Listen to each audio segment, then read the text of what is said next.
आपको याद होगा ये वही कार सेवा है जो अयोध्या पहुंची थी और बाबरी मस्जिद को डेमोलिश कर दिया गया था। उन्होंने कहा है कि ये आदेश सरकार को वापस लेना चाहिए और भी कुछ लोग नाराजगी जाहिर उस पर कर रहे हैं, आपका क्या कहना है? नहीं देखिए, पूरे वंदे मातरम पर तो हमें भी एतराज़ है और ये एतराज़ आज का तो है नहीं। 1937 में भी कांग्रेस ने अपने रेजोल्यूशन में इसको ख़त्म किया था। जो विवादित इस तरह की चीज़ें थी उसमें उन सबको ख़त्म किया गया था जो हमारी आस्था के ख़िलाफ़ हैं। सवाल ये है कि सरकार को इसकी नौबत क्या आ पड़ी, ये बहुत बड़ा सवाल है। सरकार या सरकार में बैठे हुए लोग इस तरह की बातें कर जाते हैं जिससे समाज में एक तरह का नफ़रत का वातावरण बन जाता है। पूरे गीत को गाने की ज़रूरत नहीं है। अभी जो विधेयक पास हुआ है पार्लियामेंट में, उसमें अपमान को लेकर बात है, गाने को लेकर तो उसमें भी बात नहीं कि वे गाना पड़ेगा। तो आपने कैसे कह दिया कि वे गाना पड़ेगा? और गाने के लिए तो 1986 में सुप्रीम कोर्ट ने और 2016 में सुप्रीम कोर्ट ने ये कहा कि किसी पर थोपा नहीं जा सकता। जब किसी पर थोपा नहीं जा सकता और संविधान भी कहता है, आर्टिकल 25, 26 आप पढ़िए, मजहबी आज़ादी है हर आदमी को, जो उसकी आस्था के खिलाफ कोई बात है तो उसको माने न माने उसका अपना अधिकार है। तो ये सारी चीज़ें कहीं ना कहीं जब ज़बरदस्ती थोपने की बातें होती हैं तो सवाल तो उठने लाजमी हैं। और जो लोग एतराज़ कर रहे हैं वो अपनी जगह सही कर रहे हैं, बल्कि वहाँ की जितनी मुस्लिम तंजीमें हैं उन तमाम को सरकार के ख़िलाफ़ खड़े हो जाना चाहिए। एजिटेशन, धरने प्रदर्शन होने चाहिए 15 अगस्त से पहले पहले, और सरकार को बताना चाहिए कि जो चीज़ हमारी आस्था के ख़िलाफ़ है हम उस चीज़ को नहीं करेंगे। तो सरकार को चाहिए कि अपना ये, मैं भी आग्रह करता हूँ केरल सरकार से कि अपना ये जो भी उन्होंने जारी किया है अपना वापस लें। ऐसा न संविधान कहता है, न कानून कहता है, कोई भी नहीं कहता कि भाई आप ज़बरदस्ती किसी के ऊपर थोपो कि भाई ये पूरा गाना पड़ेगा। उधर एक बयान आपने जारी किया है संतों के एक आह्वान को लेकर, वो क्या आपका ऐलान है, क्या वो पूरा मामला है, वो आपको जानना? देखिए, खबर मेरे पास आई कि 6 दिसंबर को कुछ संतों ने ऐलान किया है कि वो कार सेवा लेकर निकलेंगे मथुरा काशी के लिए। आपको याद होगा ये वही कार सेवा है जो अयोध्या पहुंची थी और बाबरी मस्जिद को डेमोलिश कर दिया गया था। हमारे नज़दीक तो 6 दिसंबर का वो दिन एक सियाह दिन है जिसमें बाबरी मस्जिद को ढाया गया, और सुप्रीम कोर्ट ने भी उसको कहा कि 6 दिसंबर 1992 को जो बाबरी मस्जिद को तोड़ा गया वो इल्लीगल तरीके से तोड़ा गया।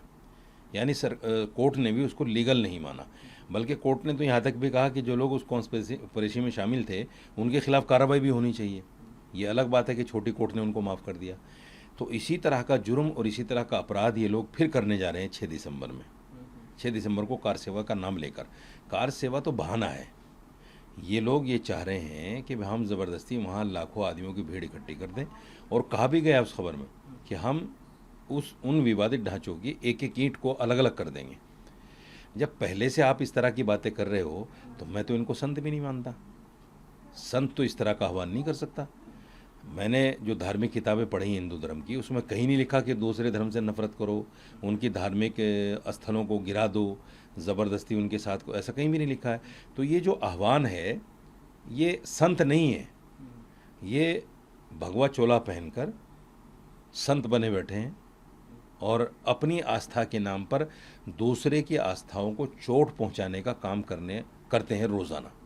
मुसलमान के ख़िलाफ़ जहर उगलते हैं। ये वही संत हैं जो लोग कहते हैं कि मुसलमानों से कारोबार न करो, मुसलमानों से लेन देन न करो, दुकान किराए पर ना दो, मकान किराए पर ना दो। कोई रेडी पटरी वाला अगर आ जाए आपके महल्ले में तो उससे पहले आधार कार्ड देखो, अगर वो मुसलमान है तो सामान ना खरीदो। और ये वही संत हैं जो लोगों को के अंदर इतनी नफ़रत भर देते हैं कि फिर कोई हिंदू अगर ट्रेन में सफ़र कर रहा है और उसको दाढ़ी टोपी वाला नज़र आए तो उसके साथ दाढ़ी पकड़ के उसके साथ कहता है जय श्री राम के नारे लगाओ। यानी इससे ज़्यादा क्या हो सकता है कि कांवड़ यात्रा कर रहे हैं लोग और एम्बुलेंस को पकड़कर उसमें जो मरीज़ लेटा है उससे कह रहे हैं जय श्री राम के नारे लगाओ। ये इन्हीं संतों की देन है जो देश में नफ़रत फैली है।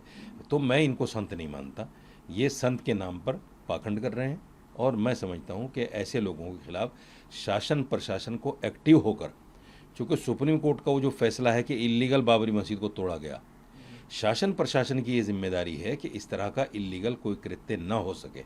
इनको चलने से पहले गिरफ्तार किया जाए, और न सिर्फ गिरफ्तार किया जाए बल्कि इनको 1991 प्रेस वर्शिप एक्ट का उल्लंघन करने के लिए और मोहन भागवत के उस बयान को नज़रअंदाज करने के लिए कि बाबरी मस्जिद का एक मामला था वो सलट गया, अब हर मस्जिद के नीचे मंदिर क्यों ढूंढना, इसके लिए जो है इनको बाकायदा इनके खिलाफ कार्रवाई हो और कड़ी कार्रवाई हो, ताकि दूसरा कोई तथाकथित साधु संत इस तरह की बात ना कर सके और मुसलमानों के जज्बात से, उसकी आस्था से खिलवाड़ ना कर सके।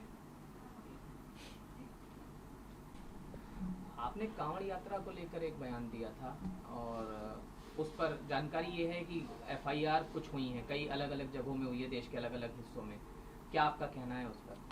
देखिए, एफआईआर होने का कारण मेरा मुसलमान होना है, क्योंकि मैं मुसलमान हूँ, इसलिए मेरे खिलाफ कुछ तथाकथित हिंदुत्ववादी तंजीमों ने उन्होंने जाकर बाकायदा एफआईआर कराई।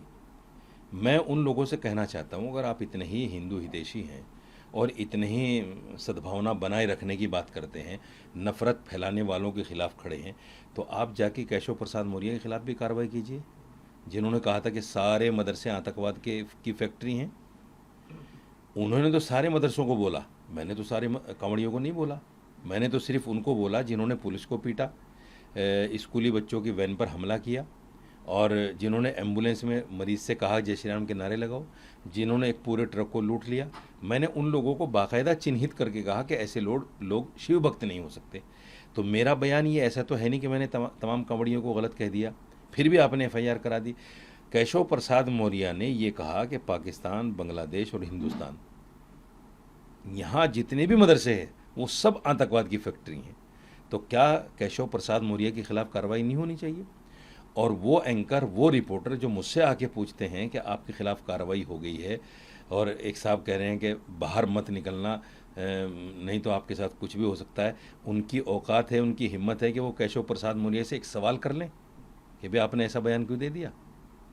तो ये जो सारा है, चूँकि मैं मुसलमान हूँ, मुसलमान होने की वजह से मेरे ऊपर ये सारी प्रक्रिया हो रही हैं, लेकिन मैंने जहाँ गया हूँ मैंने बात की है, वो मेरा बयान ऐसा है ही नहीं। उसकी समीक्षा होगी, अगर वो एफआईआर हुई है तो कोर्ट जाएगा, कोर्ट उसकी समीक्षा करेगा, उसमें कुछ ऐसा कहने के लिए है ही नहीं। मैंने तो पुलिस वालों की पिटाई के लिए उनको आतंकवादी कह दिया। अगर फिर भी कोई आदमी कहता है कि नहीं वो आतंकवादी नहीं है तो ठीक है, कोई बात नहीं।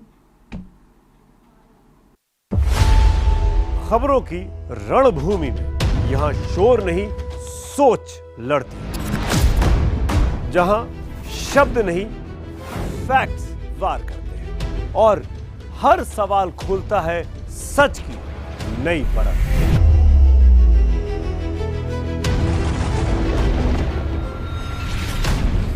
चक्रव्यूह आपके अपने सुमित अवस्थी के साथ सोमवार से शुक्रवार शाम 6:57 पर टाइम्स नाउ नव भारत पर।